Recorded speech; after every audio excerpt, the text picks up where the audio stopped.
سلام، به چنل تاپ تو مدیا خوش اومدید. سال نو رو به همه دوستان تبریک میگم و اومدیم که یک بررسی و یک ریویو ترید از IUDUSD داشته باشیم و همزمان تریدش کنیم، وارد پوزیشنش بشیم، یه سری توضیحات انجام بدیم و نتیجه رو تا آخر مشاهده بکنیم. خب ما ایجیموکو رو فعالش میکنیم و من پلن رو یه توضیح بدم. ما از شیفت خارجش کردیم، از شیفت کومو. شیفتمون به چه منوال هست؟ بریم تو تنظیم مود شیفت کوموه. شیفت کومو 17 تا 26 دور است. شیفت کومو تکنسنمونه 17 26. خب اینا طبق محدود زمان جابجا میشه. ما اینجا یک هشتی رو داریم و کل توضیح قرار در موردش بدم بیشتر موقعات و من منتظرم که ورودم رو داشته باشم یک رو بدیه و یه توضیح مختصر فعلا بهتون میدیم. فعلا هستیم با هم تا یک ساعت و نیم با هم گفتگو خواهیم داشت. ما به طور مختصر دو تا سویچ اینجا داریم و این سویچ ها برامون نشانه مشخصی رو برامون ایجاد میکنن. خب زمانی که قیمت از سویچی برش داده میشه و در آیندهش یک سویچ دیگه دیده میشه، ما این سویچ رو شیفت میکنیم. زمانی که شیفت میکنیم زیر اینجا یک محدوده بایر مشاهده میشه، یعنی این منطقه که من کشیدم منطقه ورودمه و این منطقه بنفش استاپلاسم رو میخوام قرار بدم و تارگت هم میشه حدودا اینجا میشه قرار داد، اینجا میشه قرار داد. اینجا دیگه محتاطانه است دیگه، نهایت محتاطانه بودنمون رو به کار میبریم براش. خب شیفت رو انجام دادم و توضیحات دیگه هم پیش رو خواهیم داشت. تک تک این حرکات گذار رو با هم بررسی خواهیم کرد. خب 40 دقیقه شد از تایم یک ساعت، 40 دقیقه گذشت و ما ورودمون رو تا اینجا میخوایم بیاریم و مون حدوداً زیر این، دقیقاً این باید باشه. دقیقاً روی این قرار میدیم. داریم یک $2.40 و 2 تا بای فکر کنم بتونیم داشته باشیم و یک 2 تا بای انجام میدیم اینجا، یک بای و 2 تا بای، یعنی من حالت فول ریسک رو اینجا انجام میدم و به خاطر اسپردی که الان وایت شده من حدوداً 2-3 پیپ میارم زیر این منطقه قرار میدم. خب پس من اینجا ورودم رو انجام دادم، تارگتمون رو گذاشتیم اینجا، حداقل مقدار روی این 66.30 نذاریم، حداقل حدودا بگیم 60% رو بگیریم نره یه وقت و ما حداقل مقدار محتاطانه یک تارگت مناسبی رو برای این پوزیشن باید داشته باشیم. خب حالا توضیحاتی که در مورد این ستاپ بخوام براتون انجام بدم، یک دیده شدن تقارنه. به چه صورت؟ زمانی که قیمت رو به بالا در حال حرکت ما هیچ واکنشی نداریم، ولی اینجا ما یک سویچ داریم. از کومو که خارج بشیم ما اینجا یک سویچ هست، ما اینجا یک سویچ داریم. خب حالا با کومو کار داریم. ما شیفت کومو خیلی چیزی داریم اینجا. خب یک رو هم رفتگی یا برابری دو کمو داریم و بعد در آیندهش یک سویچ کمو داریم. خب دو سه جور میتونیم برداشت کنیم از این سیکل معامله. اول اینکه منتظر بمونیم قیمت اینجا رو بهش پول بک بزن. خب یعنی این سویچ رو پول بک بزنه و برش بده و تقارنش رو انجام بده، یعنی اینکه کار تصویر رو انجام بده برامون، یعنی تا حداقل این لو پیش بره قیمت. زمانی که تا این لو پیش رفت ما همچنان صبر میکنیم که یک حرکت سایدوی رو اینجا داشته باشیم که الان اینجا در حال حاضر حرکت سایدوی. کندل بعدی هنوز مشخص نیست نزولیه ولی ما بایمون رو گرفتیم. خب نکته ای که در این راستا میتونم دقیقاً و خیلی راحت براتون توضیح بدم گفتمان ما با کندل هاست، یعنی به صورت روزنامه طوری میتونیم مارکت رو بخونیم. خب چجوری میتونیم روزنامه این مارکت رو بخونیم؟ با تمام سبکای ترید خیلی متفاوته این. ببینید الان من لورجم 1/1000 و $2.40 شارژ کردم، پس منطقیه که الان 20% توی ضرر بشه به خاطر اسپریدم به خیلی چیزهای دیگه و بیش از حجم موجود. مثلا من $2.40 2 تا پوزیشن باز کردم تو این منطقه، یعنی بیش از اون حجم $2.40 من وارد معامله شدم. تقریبا $3 توی معامله هستم روی این نقطه و استاپ هم اینجاست 16 پیپ و تارگت هم که مشخصه 60 پیپ. میخوام تا انتهای این ترید با هم پیش بریم ببینیم نتیجه کار چی میشه. خب چجوری حالا روزنامه‌ای با هم این آید روی استی رو بخونیم؟ خب ما اینجا میگیم یک حرکت صعودی داشتیم درون ابر، از اینجا میخونیم تا به انتها.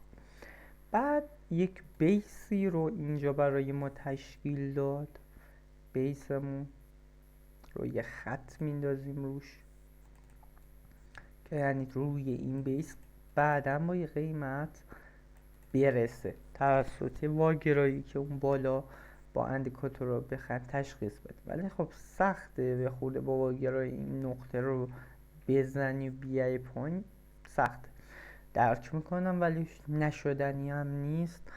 واگرایی خطاهای خودش رو داره، سودهای فضایی و خوب خودش رو هم داره که بعدا در آینده اون رو هم پیش خواهیم گرفت. بعد اومده یک کموی من شیفت خارج کنم، یک کموی برابری برای ما ایجاد کرده. اینجا سویچ برابری برای ما ایجاد کرد، درست؟ و قیمت از این سویچ برابری ببینیم چند دوره میشه. بخوام شیفت کما رو براتون ببینم از اینجا تا اینجا میشه 26 دوره رو بهمون نشون میده. یعنی وقتی شیفت میکنیم اینگاه کما رو بردیم 26 دوره عقب تر رسم کردیم، درست؟ و وقتی از شیفت خارج میکنیم یعنی قیمت از میاد این شیفت رو این کما رو برش میده برامون در آینده. یعنی این وقتی شیفت میکنیم این گذشته رو بهمون نشون میده، وقتی از شیفت خارج میکنیم این آینده رو بهمون نشون میده.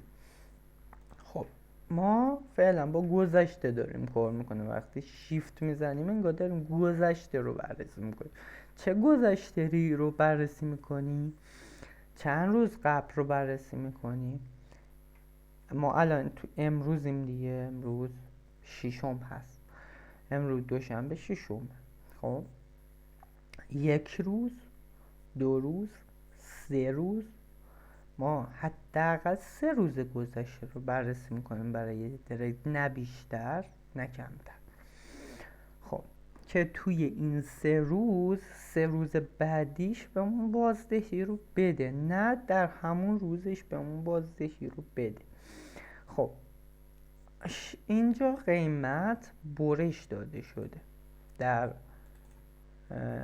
این سویچ برابری، قیمت برش داده شده با یک حرکت شارپ، درست به این صورت. بعد دوباره برای ما یک بیس تشکیل داده. این کندل بیسه و ما روش خط میندازیم و خیلی برای ما این کندل بیس مهمه. چرا؟ برای تارگت گذاری های بعد استفاده میکنیم این بیس ها رو. حالا براتون به زومش کنم بدونین، نه زومش نه. این علامتش میزنم که بفهمید کدومو برا من بیس هست. این دو تا کندل های بیس برام حساب میشه و دوباره با یک حرکت شارپ و نه حرکت های اصلاحی رفته و تارگت های راند نامبر های 3-0 رو برای ما تاچ کرده. یعنی چی؟ ما از 65,000 یعنی 65,000 رسیدیم به تقریبا بالای 66,500. رسیدیم به 66,500. به این قیمت رسیدیم تقریبا، میشه 60. اینجا قیمتش رو زده به 66,260 قیمت رفته. 260 تا پیشرویه کرد قیمت، ولی چون حرکات اصلاح طوری نداشت، به صورت موجواری نرفته بالا و به صورت اسپایک این مسیرها رو رفته و به تارگت رسیده و به خاطر همین اسپایک ها، زمانی که اسپایک ها رو میبینیم ما دنبال یک واگیروی در بالا خواهیم بود و زمان انتهای اسپایک کندل قرمز مرده به پین بار هست تقریبا. ولی من به اصطلاح دقیقا نمیخوام که به صورت کندل شناسی پیش برم براتون. این کندل قرمز برای ما NSR حساب میاد. چرا NSR حساب میاد؟ چون ما باهاش میتونیم مقاومت و حمایت خوب در نظر بگیریم. یعنی یک محدوده مقاومتی و حمایتی خوب هست برای ما و 2 دیدگاه هم بهمون میده. اگر قیمت بخواد دوباره یک حرکت رالی به سمت بالا بزنه توسط این کندل پین بارمون، متوجه میشیم که قیمت دوباره به راه خودش میخواد ادامه بده. اما اگر کندل بعدش ریزش داشته باشه، دیگه از اینجایی که این کندل بسته شد متوجه میشیم که یک سل میتونیم داشته باشیم از اینجا و میدونیم که وقت کلوز میشه یک حرکت ساید داریم به این شکل به توسط 2 تا کندل و قیمت دوباره برگردونده میشه به این لو.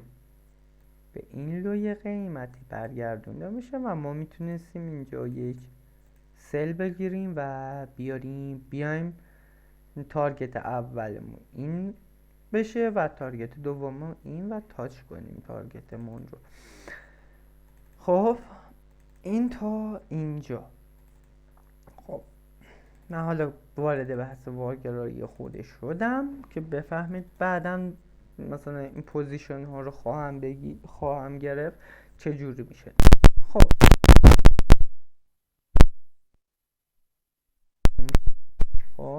و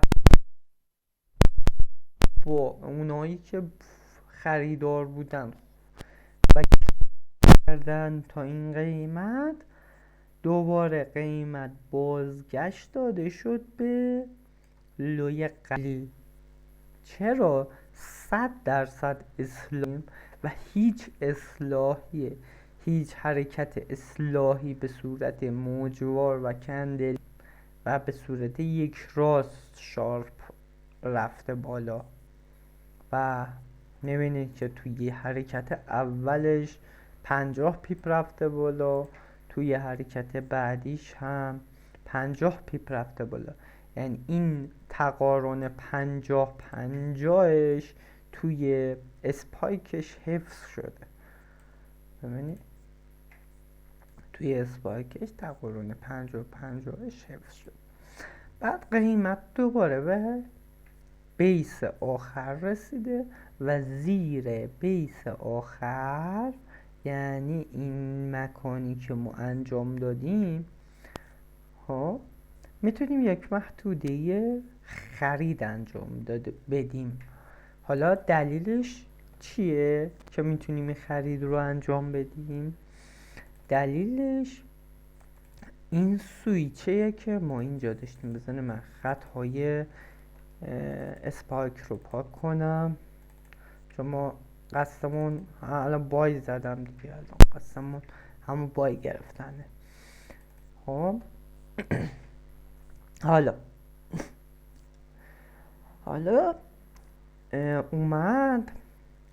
اومد و قیمت از ابر رد شد و پول بک زد به سویچ شیفت شده ما و دوباره ریخت. و زمانی که قیمت پول بک بزنه به سویچ ما و بریزه، این یک نشانه برای ستاپ دو سویچ ما، سویچ برابری و سویچ مخالف، برای دو سویچ های دیگه به صورت امواجیه که در آینده خواهیم بهش برسید. فعلا با همین سویچ کار داریم.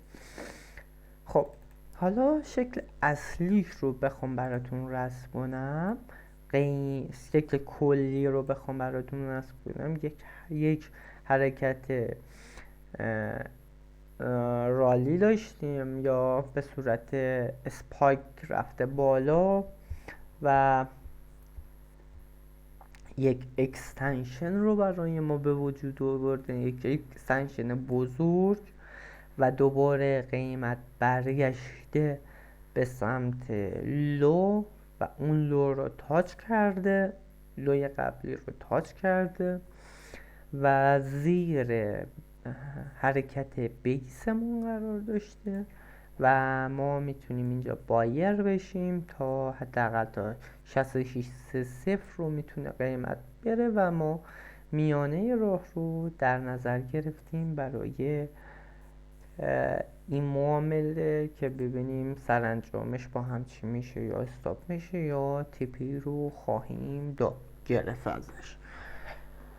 خیلی دوست داشتم تا قلدر باش همراهی کنم، ولی خب فعلا ترید دوشنبه است، اولین تریده و میخوام محتاطانه کار کنیم فعلا. و این دقیقاً این دوتا پوزیشن که من تا اینجا در نظر گرفتم برابر میکنه با یک پوزیشن تا قله. خب پس منطقیه که حرکت کوچکتر رو بگیریم ولی تعداد پوزیشنمون رو برابر حرکت بزرگتر در نظر بگیریم که سریع از معامله بتونیم خارج شیم. همون استاپ مد نظرمونه. حتی من میتونم استاپم رو بردارم الان، ولی این کار رو نمی کنم چون میخوام ببینید که استاپ چجوری میخوره یا تیپی چجوری تاچ میشه.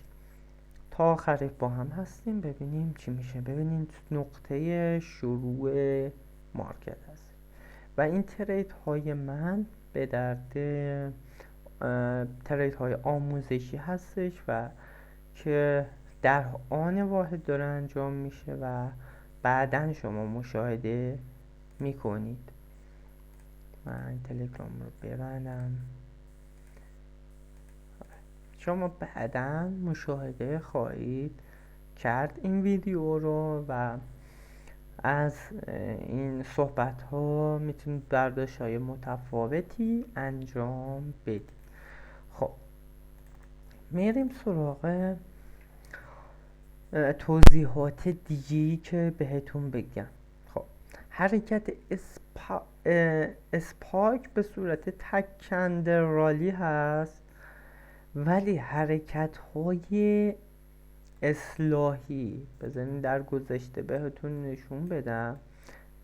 زمانی که قیمت به صورت اصلاحی به اون یک منطقه میرسه، به این شکل هست که یک رالی انجام میشه و چند کندل فرو میریزه و دوباره مجددا صعود خودش رو شکل میگیره.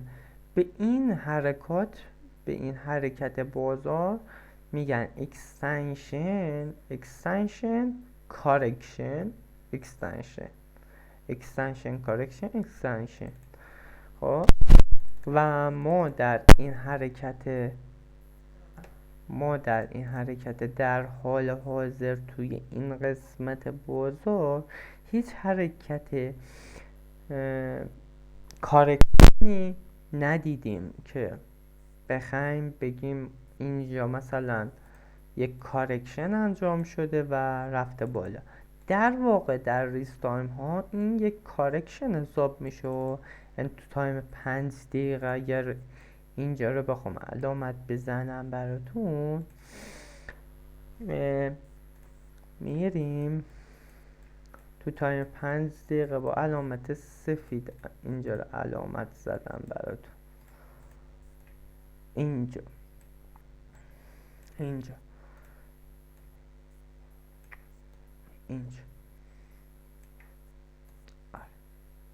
اینجا توی تایم 5 دقیقه این حرکت رو که ببینید، خب توی تایم 5 دقیقه اینجا یک سایدویه، بعد پرتابه، بعد یک اکستنشنه، بعد یک کارکشنه و بعد یک اکستنشن به وجود آورده و این بالا رو آورده بالا،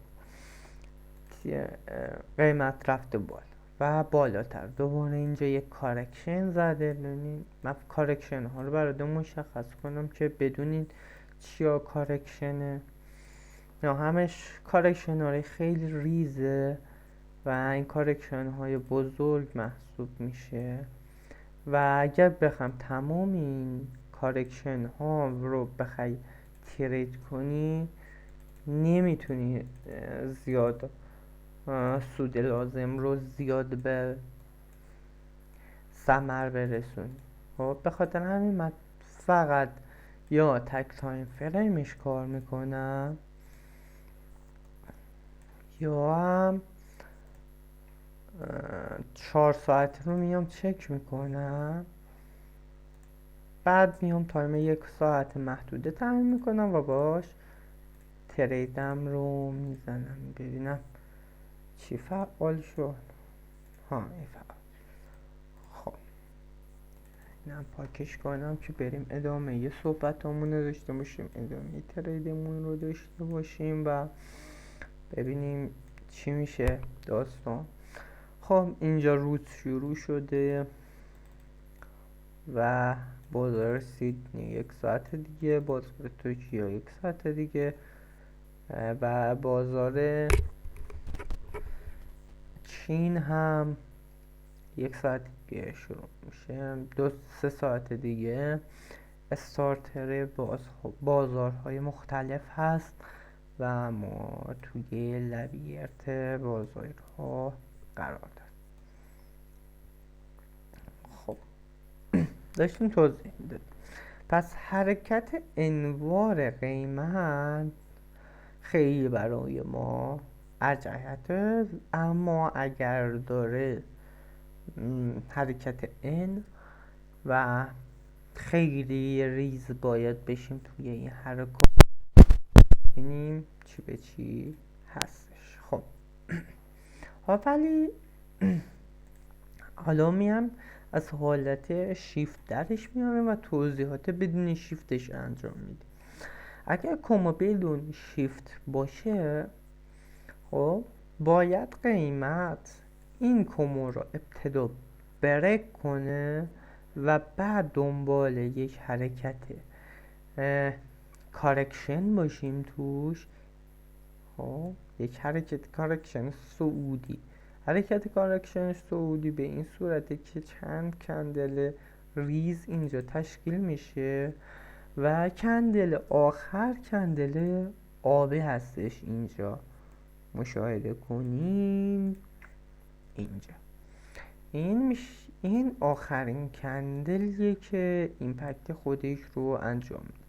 اما اگر داره و ما طبق طرز تفکر خودمون متوجه شدیم که اینجا باید بای رو بزنیم و انجامش دادیم و میخوام نتیجه رو بعداً با هم مشاهده کنیم، ببینیم چی به چی میشه و چه بلایی برای سر ما خواهد افتاد.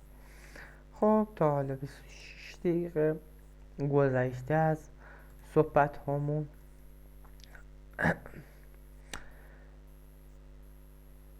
میرسیم به حرکات سایدوی کومویی که بعداً در کلیپ های دیگه بیشتر راجبش توضیح دادم. کامنت ها رو بستم، دیدم که بیشتر دیده شد ویدیوها توی وقتی کامنت نبود. فقط شما با یک لایک حمایتم کنین، سابسکرایب فراموش نشه و از همه مهمتر اینه که ویدیوی من رو کامل ببینید و نکاتش رو ریز به ریز متوجه بشید. البته با توضیحاتی خیلی خیلی ساده دارم توضیح دادم، ولی البته کم و کاستی هایی داره، بعد حرف زدن های من هست بعضی موقعات، ولی لپ مطلب رو کامل بیان کردم براتون تا متوجه بشین که کجای مارکت باید ما مشغول ترید بشیم و معاملات خودمون رو انجام بدیم. البته این صرفاً سیگنال نیست و سیگنال ورود خروج من نمیدم، 100 بار گفتم توی ویدیوم، و صرفاً ویدیوم جنبه آموزشی داره. چه ریویو ترید هم همون ریویو ترید هم آموزشی هستش، ولی آموزش برای اون کسایی که ترید رو انجام میدن، به درک ترید رسیدن. ولی برای مبتدیات جدا ویدیو میذارم، یکم دیرتر میشه، تقریبا هر از گاهی دیر میشه، ولی بعدم تداومش رو زیاد بکنم. صدای ویدیو مگه درست شده باشه توی این ویدیو، تداومش رو تداوم ویدیو زیادتر میکنم، مدت زمان ویدیوم زیادتر میشه، صحبتام زیادتر میشه و الی آخر. خب میرسیم به بحث اینور چارت رو بحث کردیم، چه نوع حرکاتی داشتیم. اینور چارت رو میخوایم بررسی کنیم. اینجا یک حرکت اسپایک دوباره انجام داد. این اسپایک دو کندلی هست، دوباره یک اسپایک یک کندلی دوباره انجام داد. بعد یک حرکت هلال، یک حرکت راندد انجام داد.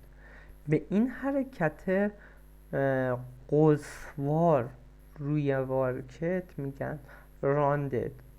توی تایم فریم های 5 دقیقه خب میشه با حرکت راندد، یعنی اینجای مارکت ورود کرد و سویچ رو گذاشت تارگت و تارگت رو گرفت، اما ترید هایی که با راندد انجام میده جنبه ریسک داره، ریسکش زیاده اما زود به تارگت میرسه. بر اسکلپ کارها به کار میره و زیاد من تکی به این راندد ندارم براتون، چون در پس این راندد خب یک حرکت نزولیه و این خودش یک واگرای اوریان به حساب میاد، واگرای شماتیکی بر اساس چارت به حساب میاد. خب پس این حرکته که مارکت الان اینجا انجام داد و بهش میگن کارکشن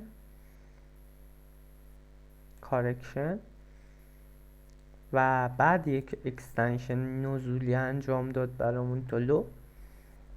خب به این حرکت هلالگونه که ساید وی راندد نام نهاده میشه میگن واگرای اوریان راندد.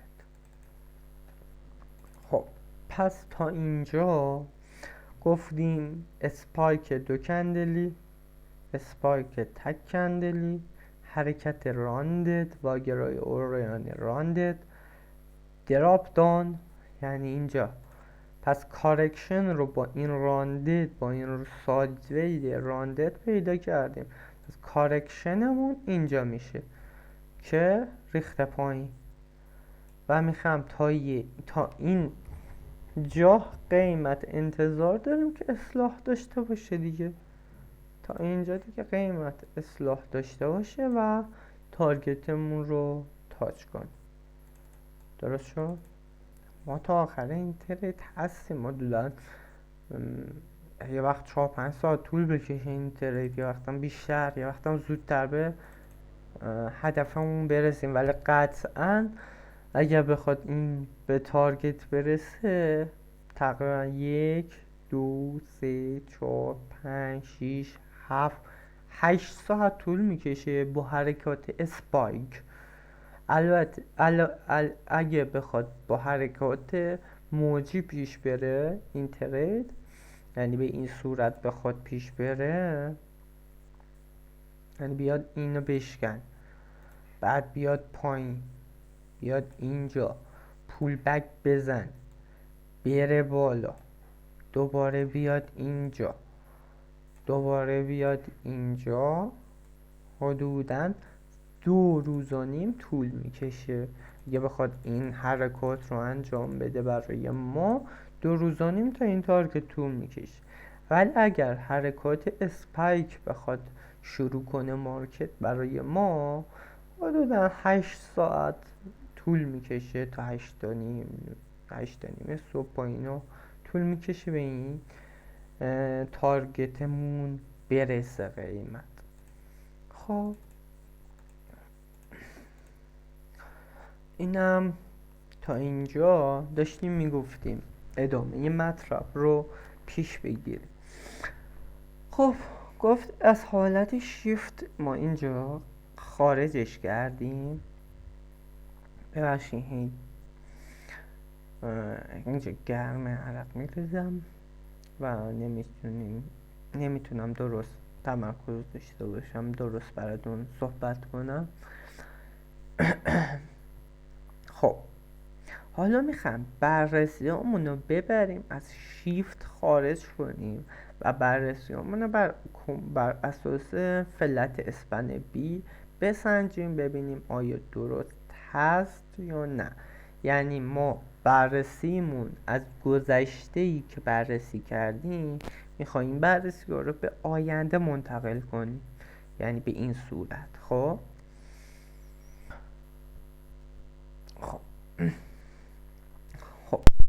میام بعد از این کارکشن یک اکستنشن نزولی و برش خوردن سویچ برابری رو داشتیم و قیمت در آینده باید به این سویچ کومو برسه و وقتی به این سویچ کومو رسید ما تارگت خودمون رو تاچ خواهیم کرد و همینطور که میبینید قیمت به سوی 66 6630 در حال حرکت هستش و 63 و درباره راندنامرها رو هم براتون صحبت کنم. خب راندنامرهایی که 3 صفر دارن، 3 تا 0 دارن، خب از همه مهمترن، از همه مهمترن. درست. بعد راند نامبر هایی برامون مورد تایید هستن که مثلا 2 تا 0 دارن. مثال میزنم 2 تا 0 دارن. بعد ضعیف ترین راند نامبرمون عددهایی هستن که 1 0 دارن، مثل 0 66 250. یعنی این میشه مقصدش دیگه، اینجا خورده به این مقصد 66 250. اینجا دیگه قیمت براش هیچ ارزشی نداره که بهش برسه دیگه. قیمت اینجا قیمت براش اهمیت نداره دیگه، قیمت به اینجا برسه. ولی راند نامبر 6630 مون، خب یا 66500 مون خیلی محتمله که قیمت بهش برسه و مهمترین نکتهش اینه که راند نامبرهایی انتخاب کنیم برای تارگت یا 2 0 باشن یا 3 0 باشن. 3 0 قوی تره و 2 0 یه خورده ضعیف تره. این راند نامبر، این در زمینه راند نامبر هاست که و اهمیتشون برای شماست که بدونی راند نامبر اصلا چی هست. عددهای رونده که 1 0 2 0 و 3 0 دارن و این عددها برامون مهم هست توی مارکت که اون قیمت ها تارگت هامون یا نقطه ورودمون حساب میشن طبق پلن و ستاپ معاملاتی که هر دفعه برای خودمون داریم میچینیم. ببخشید که من هر دفعه سرم پایینه، چشام پایین دیده میشه، ولی خب روبروم لپتاپ من دارم به پایین مارکت نگاه میکنم یا بالای مارکت نگاه میکنم، چشام بالا پایین میره که متوجه بشین که یوتیوب هم متوجه بشین که من انسانم، ربات نیستم که دارم حرف میزنم و الی آخر. خب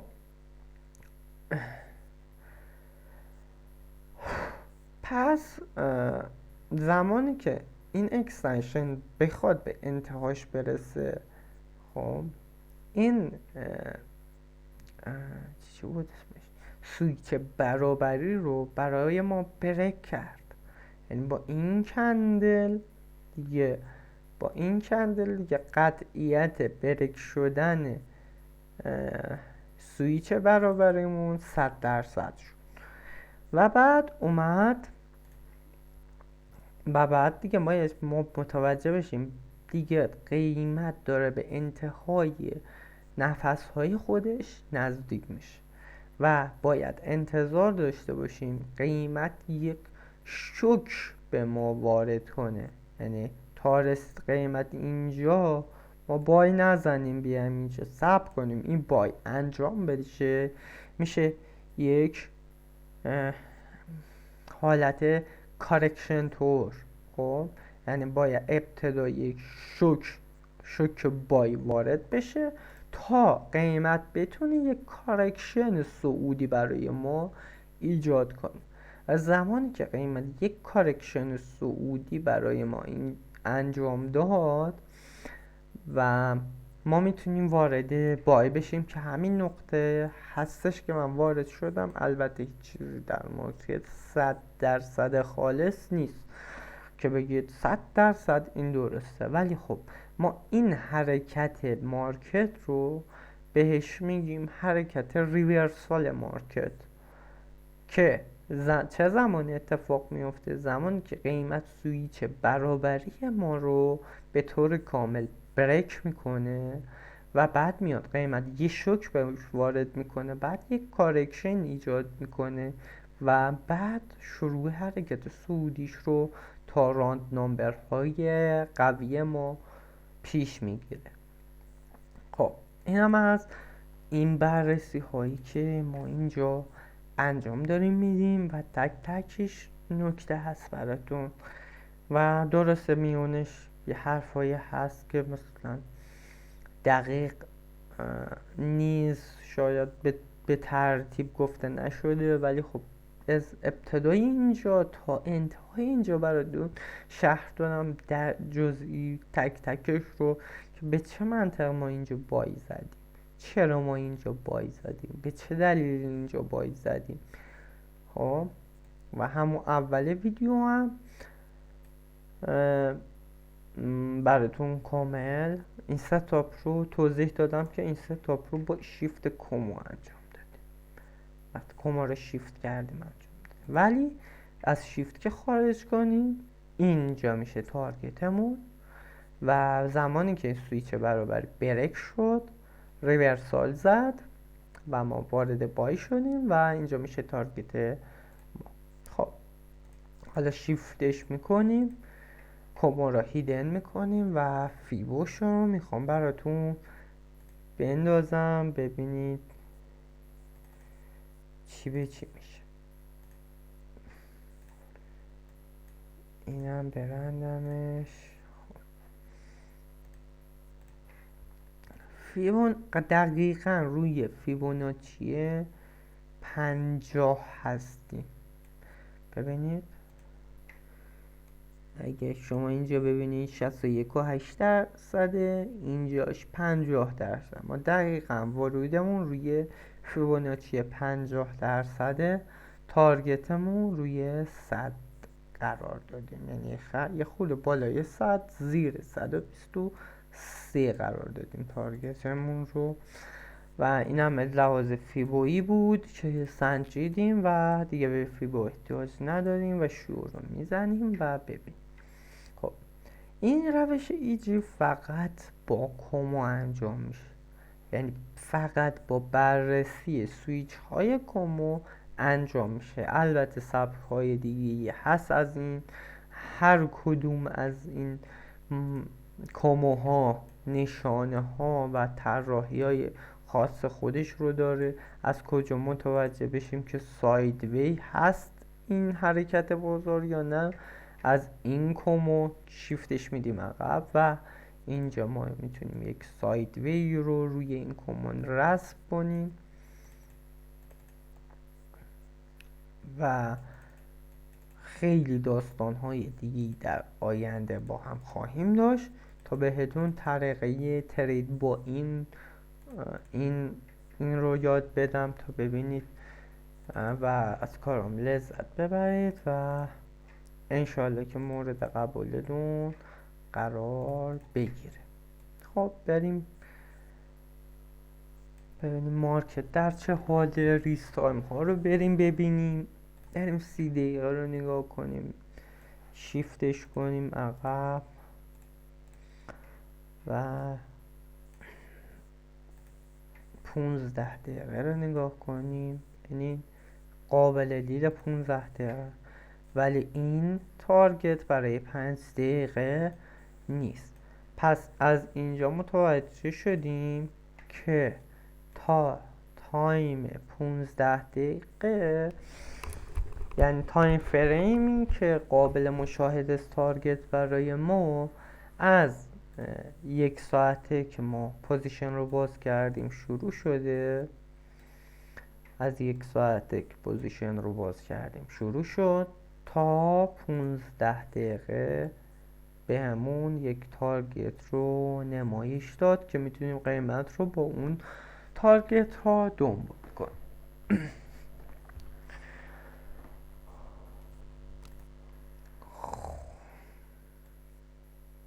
خب اینجا هر چهار تا کندل، ما میتونیم پیش بریم و ببینیم تا کجا قیمت میتونه برسه و حدس میزنیم که قیمت تا 40 کندل آینده دقیقه است که ما داریم صحبت میکنیم در مورد این. خب بریم یه تحلیل ریزی در رابطه با تایم 15 دقیقه داشته باشیم. 15 دقیقه ما اگه بخوام براتون تفسیرش کنم از اینجا تا اینجا، یعنی تو تایم 1 ساعته خب ما زوم کردیم این 3 روز گذشته رو بررسی کردیم، ولی توی 15 دقیقه دیگه اینجوری نیست.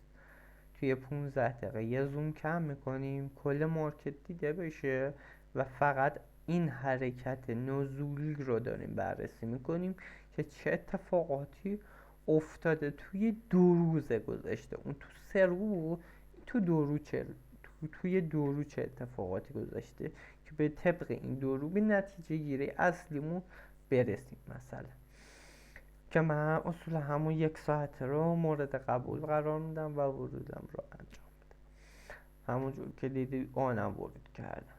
خب قیمت از کمو رد شد، خورد به اسپن آی ما، قیمت برگشت روی لوی 1 ساعتمون و دوباره یک حرکت شوکوار سایدوی انجام داد، یعنی یه حرکت بالایی یه حرکت پایینی به عنوان ریورسال و ما میتونیم از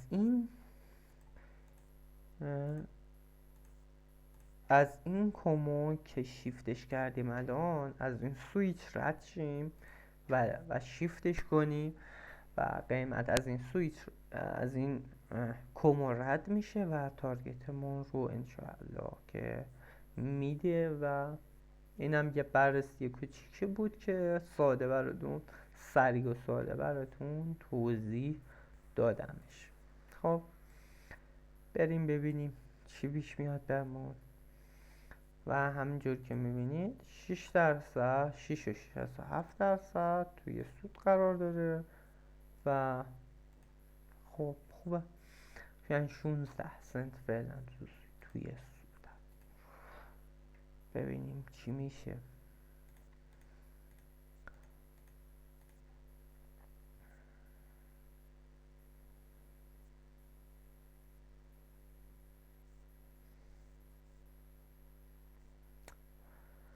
خب یک صحبتی داشته باشیم باز.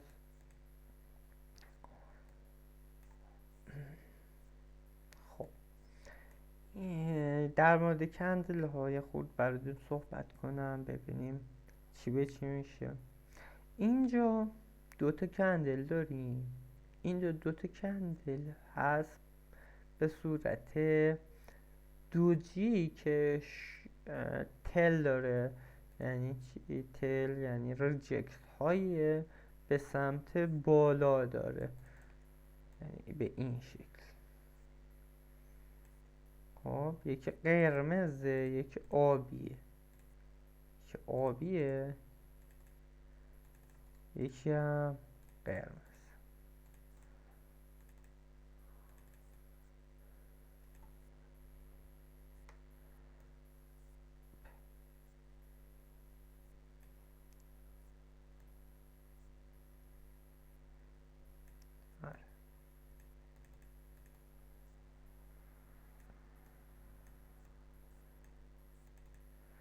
یکی آبیه یکی قرمزه. به این شادو میگن شادوی رو به این سمت رو، یعنی شادو اگه زیر کندل باشه رو بهش میگن تل یا دومن بهش میگن. زن فارسی صحبت کنیم، میخواد زیاد انگلیسی ها اینو کار ببریم، فارسی رو پاس بدارید. بابا بزرگ من. خب به اینا میگن دوم. به این شادوهای زیر کندل میگن دوم.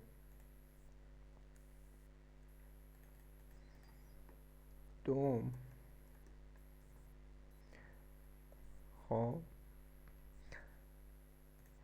به شادوهای بالا، به ریجکت ها، ببخشید اینا ریجکت میگن، ریجکت های رو به پایین میگن دوم. به ریجکت های رو به بالا،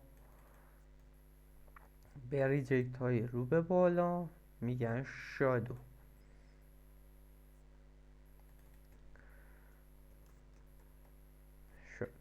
پس هر زمان اسم شادو اومد، یعنی یعنی رو به بالاست ریجکتاش، ولی هر زمان که اسم دوم اومد، یعنی دوم داره، دوم در آورده برامون، یا همچین چیزایی از من شنیدید، یعنی اینکه شادوهای زیر کندل مد نظرم هست. خب اینم یه نکته بود که بهتون بگم. و نکته بعدیش اینه که هر زمان 2 تا کندل به این صورت دیدید، شک کنید کجای مارکت هستید و مطمئن باشید میتونید با این 2 تا کندل در اون موقعیت یک تصمیم درست برای ستاپ معاملاتیتون بگیرید. 2 تایی که دوم داره، دوم در آورده برای خودش، میتونید تصمیمات خوبی بگیرید در مارکت. بعد قیمت دوباره یک دیراپ شدیدی داشته، بعد یک سایت انجام داده، بعد یک دراپ انجام داده، بعد دوباره یک کارکشن انجام داده، بعد یک اکستنشن ایجاد کرده، بعد سایت وی بر پرتاب، بعد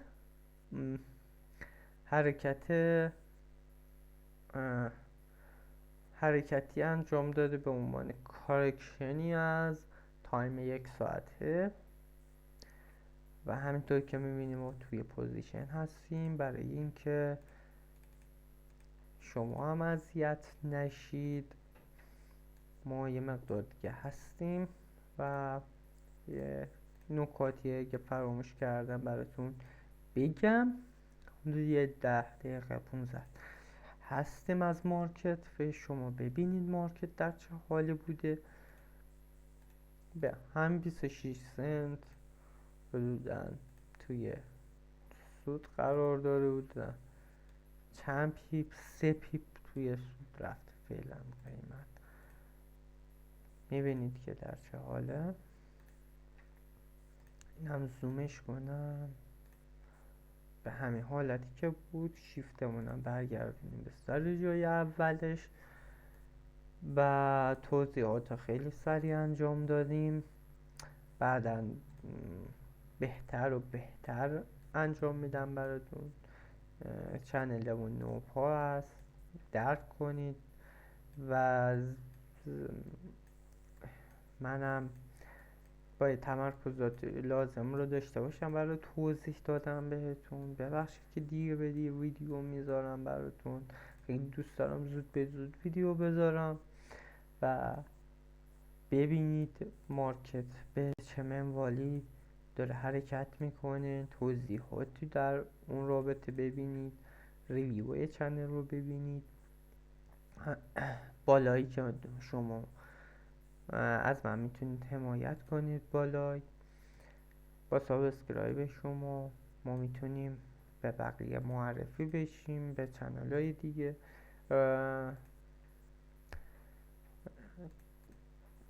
معرفی بشیم و اکانت های دیگه، اکانت یوتیوبمون و این خانواده که داریم با هم تشکیل میدیم میتونه بزرگ و بزرگتر بشه، در صورتی که شما بتونید مدت زمان زیادتری رو به تحمل داشته باشید و این آموزش ها رو با اینکه کم و کاستی زیاد داریم، هم در ادیت کم و کاستی دارم، خودم ویدیو رو ادیت میکنم، کامل میذارم، خودم همه کارهای ویدیو رو انجام میدم میذارم.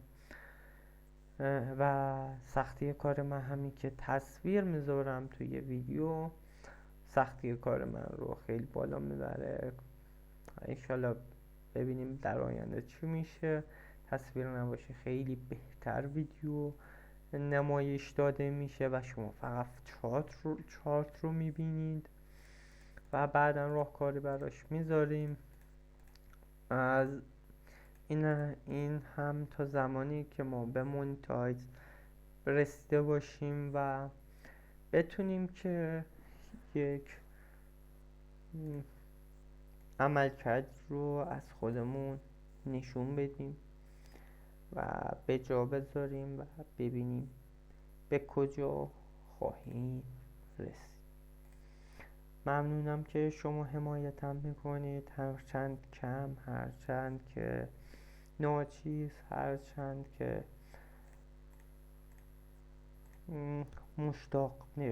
مشتاقانه به کارها مشتاقانه دیده نمیشه. البته من هم کم گستی خودم رو دارم. ویدیو رو مثلا 2 ویدیو گذاشتم 2 ماه روی چنل، نه ویدیوی سوم بعد از 2 ماه دارم ویدیو میذارم و حدود 3 سال این چنل زمان برد برا من. البته بعد دوباره شروعی از نو داشتم چنل، ولی بعداً طبق یه سری امکاناتی که من نداشتم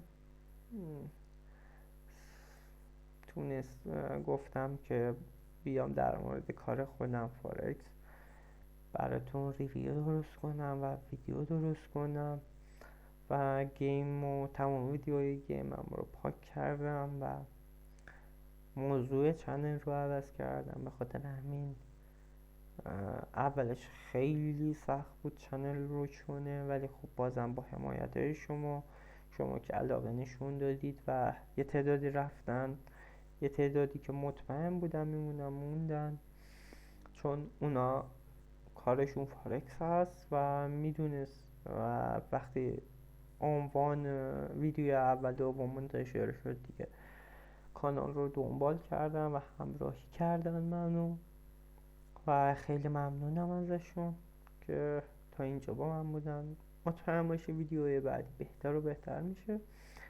خیلی ممنون که چنل رو با من همراهی میکنید. خب ببینید الان 72 سنت که در سود بریم ما با 2 پوزیشن با $2.40 میشه 30%. خب طرف توی یه پراپی بود. خب و البته این بر اساس پول سنجیده میشه و این در 30% بر اساس پول. اگر $200 بود این میشد 2.5% از ایکویتی. درست شد؟ یعنی الان 800% مارجین لول من توی مارکت آوردم. خب اگه این $200 بود این میشد 2.5% از 1000% مارجین لول من. خب اینم نکته آخر بود و کسانی که این آخر بودن متوجه شدن این نکته رو، ولی بیشتر در موردش حرف خواهم زد. در مورد مدیریت سرمایه بیشتر صحبت خواهیم کرد، بیشتر ریویو میذارم در آینده. خیلی ممنونم که ویدیوی من رو دنبال کردید و نتیجهش رو توی کامیونیتی پست براتون میذارم که وقت شما هم گرفته نشه. ولی خب همین که تا این 1 ساعت همراه من بودید خیلی سپاسگزاری میکنم و ممنوندار شما هستم. یک نکته دیگه هم بهتون بگم برای یادگاری. خب اینجا ما توی تایم سی که مشخص مشخصه؟ نه. توی تایم 15 مشخصم، توی تایم 30 مشخص. توی تایم 30 دقیقه اینجا یک کارکشن داریم، بعد یک دراپ انجام شد، بعد یک حرکت بیس انجام شد. این کندل بیسمونه، درست شد؟ و این کندل بیس رو علامت میذاریم و به صورت نارنجی درش میاریم و ریش میکنیم که امتداد داده بشه. قیمت احتمالاً تا این قیمت برسه. بعد ما یک تارگت محتاطانه دا بالای 65 و 502 صفرمون انجام دادیم. یعنی ما که بگیم تا 37 پیپ بگیریم، نه از اون وری بگیم حالت 64 پیپ به 20 پیپ رو انجام دادیم. یعنی 1:3 تقریبا، 1:3 حالت 1:3 رو انجام دادیم، چون توی تایم 1 ساعته تحلیل انجام دادیم و تارگت گذاری و ورودمون رو تایم 1 ساعته انجام دادیم. اگر تایم های دیگه‌ای بود این متفاوت بود. این هم شیفتش کنم که 15 دقیقه شیفت رو حالت شیفت ادامهش بده. خیلی ممنون که تا اینجا با من بودید. سپاسگزاری میکنم ازتون.